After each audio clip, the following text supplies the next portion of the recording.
علی بھائی، کیا قرآن حکیم کو بغیر حدیث کے سمجھا جا سکتا ہے؟ اگر نہیں تو کیا قرآن و حدیث کا محتاج ہے؟ قرآن حدیث کا محتاج ہے اس میں؟ یہ اہل حدیث نے زیادہ فتنہ کھڑا کیا جی، اور میں ان کے لیکچرز دیکھتا ہوں تو میں کہتا ہوں یار اتنی جرت یہ لوگ کرتے ہیں، اور وہ اس میں پرانے بزرگوں کے اقوال بھی لے کے آتے ہیں۔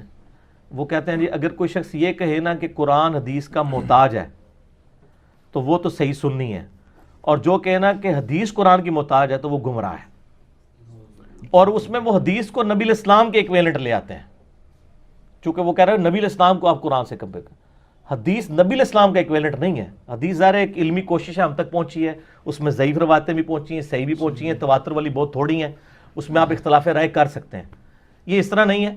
قرآن پاک ایز فار ایز عقائد آر کنسرن، قرآن پاک کسی حدیث کا محتاج نہیں ہے عقیدے کے پوائنٹ آف ویو سے، کیونکہ قرآن کا پرائمری ٹاپک ہی عقیدہ ہے۔ رہے اعمال تو وہ قرآن کا ٹاپک نہیں ہے۔ یہ اکثر لوگ کہتے ہیں کہ قرآن میں نماز کا طریقہ نہیں ہے، وہ تو حدیث میں ہے، تو قرآن کا ٹاپک یہ ہے بھی نہیں ہے۔ قرآن کی توہین ایسے مت کیا کریں۔ قرآن خود سنت اور حدیث کی طرف دھکیلتا ہے نا، من یطع الرسول فقد اطاع اللہ، جس نے رسول اللہ کی اطاعت کی اس نے اللہ کی اطاعت کی۔ عقیدے کے لیے قرآن پاک پرفیکٹ کتاب ہے۔ یہ پتہ کیوں کہہ رہے ہوتے ہیں؟ بیسیکلی ان کے عقیدے ہوتے ہیں قرآن کے خلاف۔ وہ قرآن کے خلاف عقیدے جسٹیفائی قرآن سے تو نہیں ہوتے ہیں، اس کے لیے وہ حدیث کا کہتے ہیں، لیکن حدیث بھی وہ جعلی جو ان کے بزرگوں نے گھڑی ہوئی ہیں، اور پھر اس کے بعد واقعات بھی بیان کرتے ہیں۔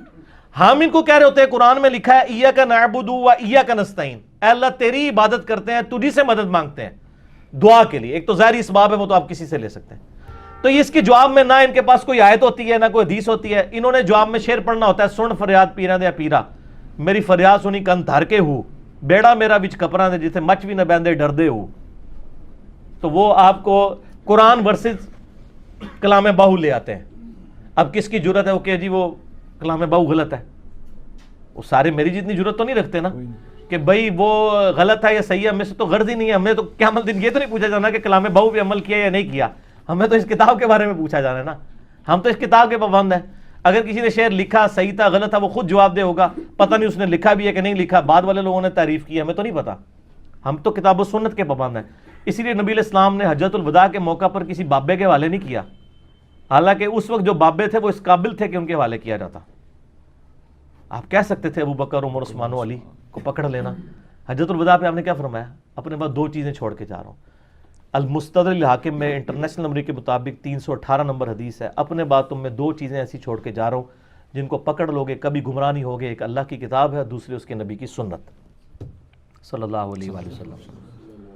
آپ نے اس لیے فرمایا کہ اگر آپ کہہ دیتے نا اپنے بعد ابو بکر کو چھوڑ کے جا رہا ہوں، تو 2 سال کے بعد تو حضرت ابو بکر نے بھی فوت ہو جانا تھا، اینڈ رزلٹ تو وہی نکلنا تھا۔ ایسی چیز چھوڑنی تھی جو قیامت تک رہے۔ سمجھ آ گئی بات کی؟ 13 سال کے بعد سیدنا عمر بھی شہید ہو گئے، 25 سال کے بعد سیدنا عثمان بھی شہید ہو گئے، 30 سال کے بعد سیدنا علی بھی شہید ہو گئے، اور 110 ہجری میں آخری صحابی ابو طفیل عامر بن واصلہ وہ بھی فوت ہو گئے۔ آج آخری صحابی کو فوت ہوئے ہوئے بھی آلموسٹ 1330 سال گزر چکے ہیں، لیکن قرآن و سنت ابھی تک زندہ ہے۔ پھر غدیر خم پہ بھی آپ نے فرمایا قرآن کو پکڑنا اور اہل بیت کے ساتھ اس نے سلوک کرنا۔ صحیح مسلم میں اوپر تلے 4 حدیثیں ہیں، 6225 سے لے کے 6228 تک۔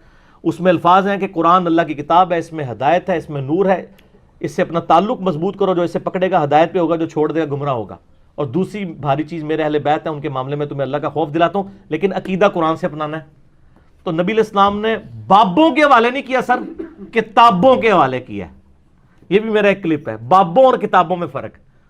اور میرے اوپر خلاف چڑھاتے ہیں نا کہ کہتے ہیں یہ بابوں کو نہیں مانتے، بابوں کی بڑی توہین کرتے ہیں۔ سر یہ دیکھیں نا، بابوں کو مانے ہوئے، ان کی کتابیں اپنے سامنے رکھی ہوئی ہیں اور پڑھ کے بھی بتا رہے ہیں۔ ہمارا تو ہر ریفرنس احادیث سے ہوتا ہے، کسی سٹوری بک سے نہیں ہم بیان کرتے۔ ہم ان بابوں کو مانتے ہیں جنہوں نے کتابیں دی اور کتابوں پہ عمل کیا۔ ایک بندہ آپ کو کتاب تو بتا رہا ہے لیکن خود اس پہ عمل نہیں کر رہا۔ میں نے کئی بار یہ واقعہ سنایا ہے کہ ایک بار ہمارے یہاں درس میں بھی ایک دفعہ بھائی آئے تھے، وہ بتانے لگے کہ میں وہ نئے ریورٹ ہوئے، پہلے بریلوی تھے، اس کے بعد بخاری شریف پڑھی تو انہوں نے رفع الیدین سے سنت کے مطابق نماز شروع کر دی۔ وہ کہتے ہیں کہ میں ایک بریلوی امام صاحب کے پیچھے نماز پڑھ رہا تھا، نماز پڑھ کے فارغ ہوا تو میں نے دیکھا کہ ان کے سامنے جو ڈیسک تھا نا اس میں صحیح مسلم شریف رکھی ہوئی تھی اوپر درس دینے کے لیے نا۔ تو کہتے ہیں میں نے سلام پھیر کے نا ان سے جا کے مصافحہ کیا، اور میں نے کہا سر ابھی آپ نے جو مجھے نماز پڑھائی ہے نا وہ اس طریقے پہ نہیں پڑھائی جو آپ کے سامنے ڈیسک میں کتاب پہ لکھی ہوئی ہے۔ کیونکہ بخاری مسلم میں تو رفع دین کا طریقہ لکھا ہوا ہے. تو یہ ڈیسک پہ صرف شوکیس میں سجانے کے لیے کتابیں، عمل کرنے کے لیے نہیں ہے. اور جی رفع دین منسوخ ہو گیا جی، بت رکھ کے آتے تھے. سعودیہ والوں کو آج نہیں پتا چلا، جدھر آیا تھا انہوں نے چوتھے ملے پتا لگ گیا. ٹھیک ہو گیا، جدھر آیا تھا ان کو بھی تک نہیں پتا چلا. تو میں اس لیے کہتا ہوں نا کہ خالص دودھ بھینس کے نیچے سے ملتا ہے، گوالا تو آپ کو چھپڑ کا پانی بھی ڈال کے دے گا. یہاں تو گوالے آئے ہوئے ہیں نا. دین تو وہ ہے یا کتابوں میں ہے یا وہاں پہ نسل در نسل جو ٹرانسفر ہوا. تو وہ کہتا ہے جی بجائے اس کا جواب دینے کے اس نے غصے میں اپنا مسلح نکالا نیچے سے اور کہتا ہے دیکھو اس گستاخ کو تمیز نہیں بات کرنے کی. یہ تو بڑا اچھا عربہ ہوتا ہے نا علماء کے پاس. تھوڑی دیر وہ آپ کا نا سوال آبزرو کرتے ہیں، جب وہ سوال کا جواب صحیح نہیں دے رہے ہوتے تو کوئی بھی شریف آدمی ہونا تھوڑا سا تو ہائپر ہو ہی جاتا ہے کہ جی میں آپ سے یہ بات کر رہا ہوں. تو آپ وہ یہی چاہ رہے ہوتے ہیں کہ آپ ہائپر ہوں تو اگلا سٹیپ لیں کہ دیکھیں جس کو تمیز نہیں بات کرنے کی. اس کا حل بھی میں نے سوچا ہوا ہے. میں نے جب کسی بندے کی اس طرح کلاس لینی ہوتی ہے میں نہیں لیتا ہوں، میں کوئی سفید داڑھی والا نہ بوڑھا بندہ پکڑتا ہوں اور اس کو کہتا ہوں کہ مولوی صاحب مسئلہ پوچھ کے دسو. اس کے ساتھ تو نہیں بدتمیزی کر سکتا. اور بڑا کامیاب طریقہ ہے. ہماری تو ہلکی بات سن کے بھی کہتے ہیں تمیز نہیں گل کرنے کی. اب کسی بوڑھے بندے سے تو نہیں بات کریں گے نا. یا بوڑھا بندہ ڈھونڈیں یا وہ ڈھونڈیں جو چندہ بہت زیادہ دیتا ہو. ہاں آپ دیکھ لیں جتنی مسجدوں کے کمیٹی کے صدر ہیں نا زیادہ تر وہ وہاں کے مالدار لوگ پولیٹیکل لیڈرز ہوتے ہیں جو صرف عید کی نماز کلف والے کرتے میں پہننے کے لیے پڑھ کے اور چلے جاتے ہیں. کرائٹیریا یہ ہوتا ہے. ان کے لیے نمازیں بھی لیٹ ہو جاتی ہیں. ٹھیک ہو کہ نا.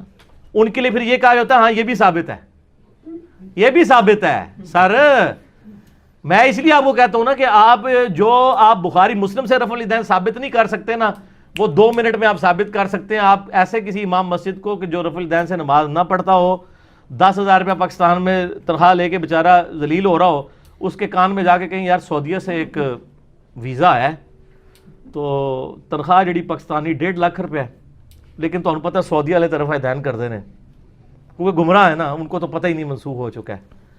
تو آپ تو رفع دین کرتے نہیں ہیں تو وہاں تو پھر آپ کو امامت میں رفع الیدین کرنا پڑے گا. ہاں جی کیوں نہیں، یہ بھی ثابت ہے.